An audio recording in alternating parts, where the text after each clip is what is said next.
As investors yank money from corporate bond funds at the fastest pacing years, the wrong question to ask is if this might mark a long-awaited turn in credit markets. Predictions of widespread defaults, investor losses, or a stampede out of funds which invest in high-yield corporate bonds have repeatedly proven premature. The last peak of concern came in February 2016 as the oil price crashed and confidence in emerging market economies evaporated.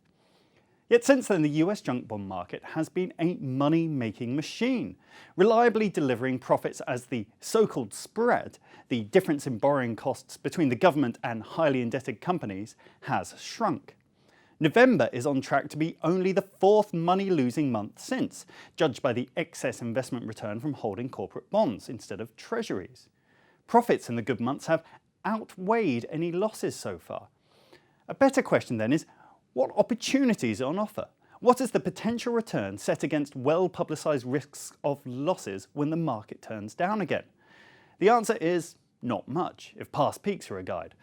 The junk bond market is tiered by the assessed quality of borrowers, and bond markets have rarely been more favourable for many of these ranks of companies. BCA research has calculated the proximity of these credit tiers to the all-time lows for spreads, in terms of the monthly appreciation investors have become used to. BA-rated bond spreads are 3 months from reaching their all-time most expensive level. Riskier single B-rated bonds have 4 months to go.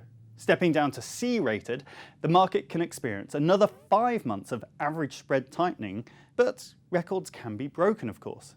The argument to invest in bonds issued by highly indebted companies starts to get a bit challenging, however, without capital appreciation.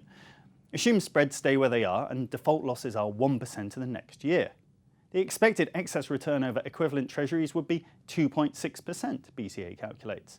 Not an enormous amount of reinsurance when the unspoken question is when, not if, the economic cycle starts to turn.